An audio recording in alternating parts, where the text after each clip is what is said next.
누구나 노력하면 10억은 모을 수 있다. 가장 중요한 건 자신감과 노력하는 자세다.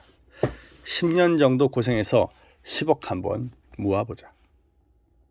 10억을 모은 사람들은 10억만큼의 고생을 한 사람들이다.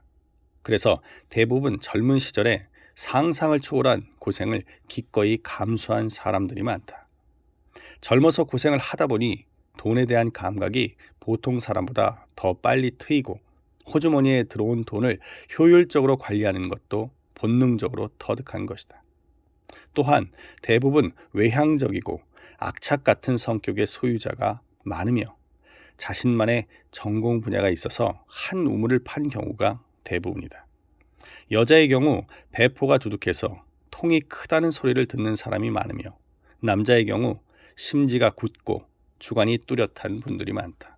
아마 그동안 자신의 업적에 대한 자신감에서 비롯된 것이 아닌가 싶다. 무엇보다도 그 사람들의 공통점은 매사에 자신감이 넘친다는 점이다. 그래서 잘 될까 하고 생각하기보다는 잘 될 거야 라고 생각하는 스타일이 대부분이다. 내가 경험한 10억을 모은 사람들, 도봉구에서 빌라 사업을 하는 최 여사는 배포가 크고 추진력이 대단한 사람이다. 땅값이 비싸더라도 노른자위의 땅을 고르는 것은 기본이다. 최 여사의 설명에 따르면 빌라 사업을 해서 실패하는 사람들은 모두 땅을 제대로 고르지 못해 실패한다. 무조건 이익을 많이 낼 욕심으로 싼 땅만 찾다 보니 집을 지어놓아도 사람들이 사지 않는다는 것이다. 그렇게 되면 자금에도 문제가 생겨 은행 융자 갚다 보면 시간이 다 간다고 했다. 이렇게 시간적으로 손해를 보게 되면 두 채 지어 분양할 시간에 한 채 분양하기에도 바빠 늘 금전적인 손해로 이어진다는 것이다. 최 여사가 빌라 사업을 하면서 젖병 문제, 건물과 건물 사이를 띄우지 않고 붙이는 것, 법적으로는 가능하다. 젖병 문제로 구청 직원과 의견 차이가 생긴 일이 있었다. 가능한 것을 왜 못하게 하느냐? 관례라고 하지만 엄연히 건축법상으로는 가능하지 않느냐? 허가를 내주지 못하겠다면 타당한 근거를 제시하라며 구청 직원을 윽박질렀고 끝내는 허가를 받아냈다. 업자들에게 있어서 구청 직원들은 상정과 같은 존재이다. 그래서 남자들도 조심스럽게 행동하는데 최 여사는 끝내 자신의 의견을 증명해 보여 허가서를 받아낸 것이다. 이 과정에서 최 여사가 보여준 추진력은 도봉구에서 빌라 사업을 하는 사람들 사이에서 아직도 파다하게 퍼져 있다. 한가닥 한다는 남자들도 잘 될까 하며 미적거리는 사이에 최 여사는 잘 될 거야 하며 이를 추진했고 이런 자신감이 최 여사를 몇십억대의 부자로 만든 것이다. 우리는 흔히 부자하면 100평이 넘는 호화주택에 살고 비싼 외제차를 타며 명품으로 몸을 치장하고 집안은 이태리째 가구로 채워져 있는 것을 상상한다. 물론 그런 부자들도 많이 있을 것이다. 하지만 필자가 접해본 부자들은 우리 주위에서 흔히 볼 수 있는 평범한 아저씨, 아줌마였다. 그 사람들은 분에 넘치는 큰 평수에 살지도 않으며 벤츠를 타지도 않는다.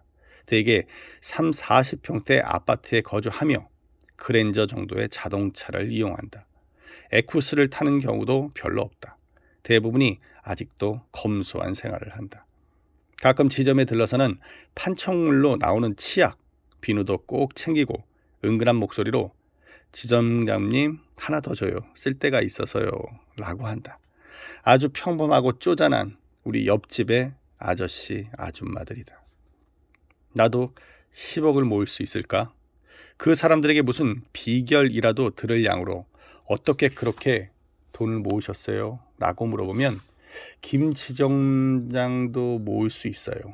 절약하면서 열심히 살아가니까 어떻게 그렇게 돈이 모아지더라고요. 와 같은 대답을 듣게 된다. 그리고 이런 말도 덧붙여준다. 먼저 자신이 하고 있는 일에 충실하세요. 지금 있는 곳이 어디든지 바로 그곳에서 인정을 받아야 해요. 그렇게 한 분야에서 인정을 받아야지 눈이 트이거든요. 평소 생활이 중요해요. 입고 싶다고 좋은 옷 다 사 입고 먹고 싶다고 맛난 거 다 먹으면 부자 못 돼요. 참고 인내할 줄 알아야 해요. 사람에게는 일생 동안 기회가 3번 온다고 하잖아요. 그리고 그 기회는 앞에는 머리숱이 많은데 뒤에는 대머리래요. 그래서 기회가 지나갈 때 잽싸게 잡아야지 여차하면 잡지 못해요. 그러니까 김지점장도 기회를 잘 보고 있다가 기회다 싶으면 잽싸게 잡아요. 가장 중요한 건 자신감인 것 같아요. 나도 10억 정도는 충분히 모을 수 있다라고 자기 최면을 거는 거죠. 그럼 실제로 모아지거든요. 봉급쟁이로 생활해서 10억 모으는 건 불가능하다고 생각하는 사람들이 많은 것 같은데 솔직히 우리같이 자영업하는 사람들도 10억을 모으기가 어려워요. 그런데 이렇게 어렵다 생각하면 진짜 10억을 모을 수 없어요. 10년 정도 노력해서 10억 한번 모아보자. 이렇게 자기 최면을 먼저 걸어놓으면 그땐 모을 수 있어요. 처음부터 욕심을 내면 안 돼요. 돈이 1억에서 3억으로 늘어나는 건 오래 걸리지만 3억에서 5억 가는 건 똑같은 2억 차이라도 금방이에요. 그러니까 한 5억 모을 때까지는 욕심내지 말고 또박또박 걸어간다고 생각해요. 5억에서 10억 갈 때는 금방 가니까 말이에요. 또 하나 잊지 말아야 할 것은 자신만의 강점 분야를 찾아 그곳에 집중하고 거기서 모인 돈으로는 분산 투자를 하는 지혜가 꼭 필요하고요. 그 사람들의 의견을 종합해 보면 누구나 10억 정도는 모을 수 있다는 결론을 낼 수 있다. 내가 공무원이든 교사든 군인이든 샐러리맨이든 이 땅에서 같은 하늘을 이고 사는 사람이라면 누구나 할 수 있는 나의 꿈이 10억 만들기인 것이다.